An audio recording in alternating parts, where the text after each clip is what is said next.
So what happens when a regional conflict that's been simmering for decades suddenly just boils over, pulling in world powers, shaking the entire global economy to its core? Well, today we're going to break down the anatomy of a crisis just like that, the fictional but honestly chillingly plausible 2026 Iran war, all based on the source material we're digging into. All right, so here's the game plan for this explainer. First, we're going to trace that long fuse on the path to war. Then we'll zero in on the exact moment it all went up in flames.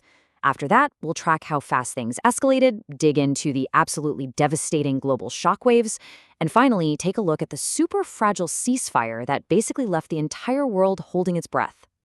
Okay, let's dive right in with Section 1, the path to war. To really get a grip on how something this big could happen, we gotta go back. We need to see how decades of tension and a whole series of escalating events really set the stage for this catastrophic conflict. So the source material lays out a pretty clear and accelerating timeline here. It all starts back in 2023 with a much wider Middle Eastern crisis really lighting the fuse.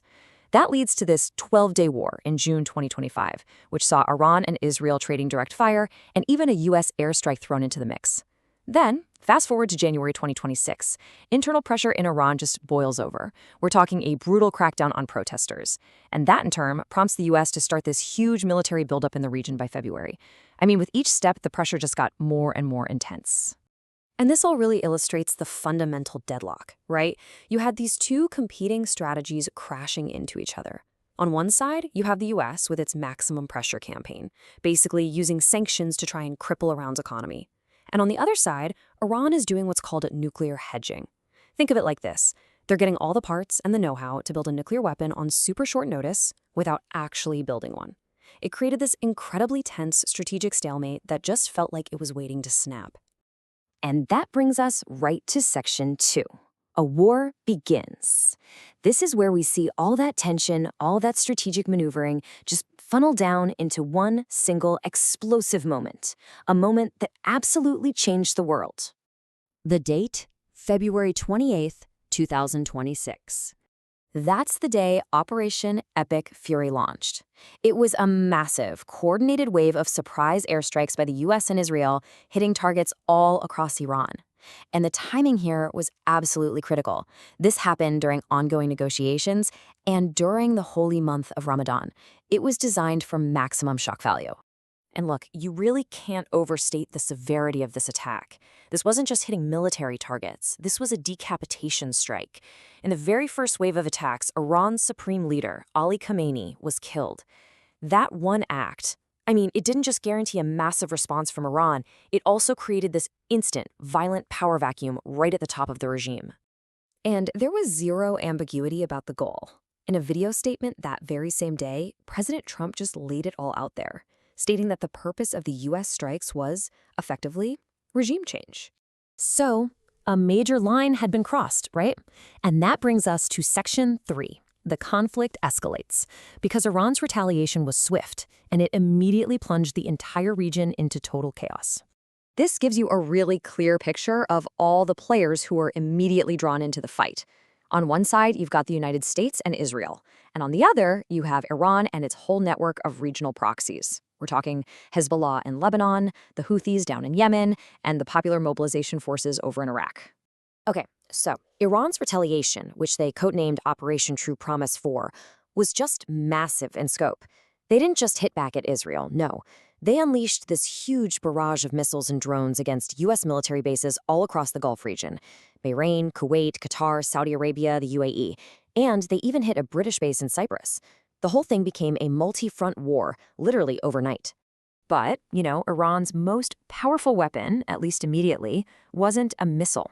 It was geography. They shut down the Strait of Hormuz. And this is such a critical move because that strait is a vital artery for global energy. A massive chunk of the world's oil supply passes right through there. So by closing it, Iran was basically weaponizing the entire global economy.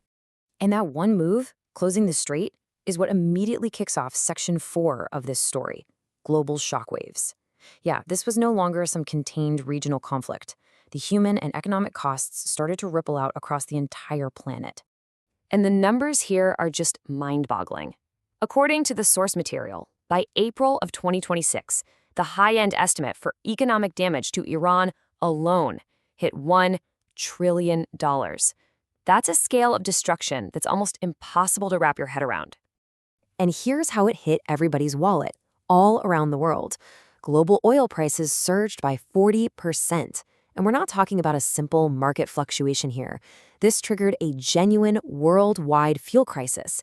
It affected everything from global shipping to, you guessed it, the price you pay at the pump.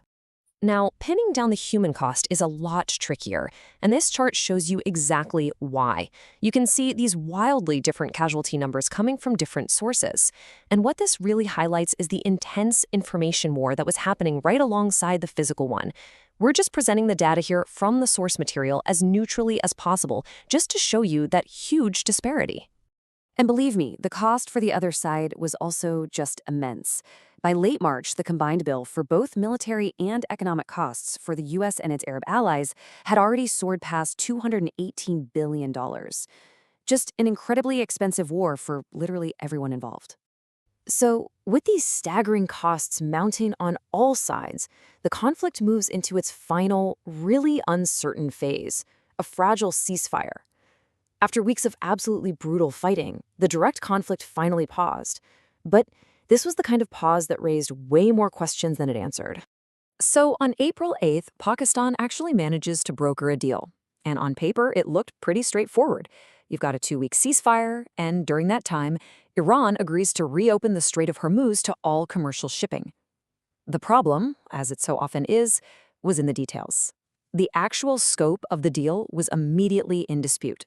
And you won't believe how quickly the whole thing unraveled. First, Israel launches this new operation in Lebanon, arguing that the ceasefire doesn't apply there. Well, Iran responds to that by immediately pausing the reopening of the strait. So the peace talks in Islamabad, they fail. And then comes the final nail in the coffin. President Trump announces a full U.S. naval blockade of Iran. Just like that, the pause in fighting was over, replaced by a whole new kind of pressure. Which brings us to the final and honestly pretty unsettling question posed by the source material.